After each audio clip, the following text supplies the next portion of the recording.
Naga Chaitanya engagement చేసుకొని అందరికీ shock ఇచ్చాడు. నాగచైతన్య, శోభిత ధూళిపాలతో గురువారం మార్నింగ్ ఎంగేజ్‌మెంట్ అయితే జరిగింది. 2021లో అయితే సమంతకి డివోర్స్ అయితే ఇచ్చాడు. ఆ తర్వాత నాగచైతన్య, శోభితకి ఇద్దరి మధ్య పరిచయం ఎలా స్టార్ట్ అయిందో ఇప్పుడు చెప్పుకుందాం.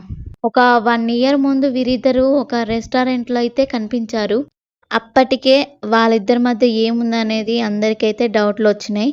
వీళ్ళు డేటింగ్‌లో కూడా ఉన్నారని కొన్ని రూమర్స్ అయితే వచ్చినాయి అప్పుడు. మరి నాగచైతన్య చేసుకుంటుండంటే మనం కూడా ఆమె గురించి కొంచెం తెలుసుకోవాలి గదా!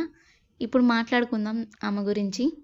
శోభిత తెనాలిలో పుట్టింది. వైజాగ్‌లో పెరిగింది. అక్కడే చదువుకుంది. శోభిత ఫాదర్ మర్చెంట్ నేవీ ఇంజినీర్ కావడంతో ముంబైలో సెటిల్ అయ్యారు. బాలీవుడ్‌లో యాక్టర్‌గా ఎంట్రీ ఇచ్చింది. ఆ తర్వాత తెలుగు, తమిళ్, మలయాళ భాషల్లో ఈమె నటించింది. తెలుగులో 'గూఢచారి' అనే అడివిశేషు మూవీలో మాత్రమే యాక్ట్ చేసింది. మేజర్ షూటింగ్ జరుగుతున్న టైంలో వీరిద్దరి మధ్య అయితే బాండింగ్ ఏర్పడింది. కొన్నాళ్ల పాటు వీళ్ళిద్దరూ రిలేషన్‌లో ఉన్నారు. గత ఏడాది వీరిద్దరైతే ఒక రెస్టారెంట్‌కి వెళ్లారు. అక్కడ పోస్ట్ చేసిన ఫోటోల వల్ల వీరిద్దరి డేటింగ్ బయటపడింది. ఇక అక్కడి నుంచి అయితే వీళ్ళ రిలేషన్‌షిప్ అయితే కంటిన్యూ అయింది. ఇప్పుడు ఎంగేజ్‌మెంట్‌తో ఒకటయ్యారు.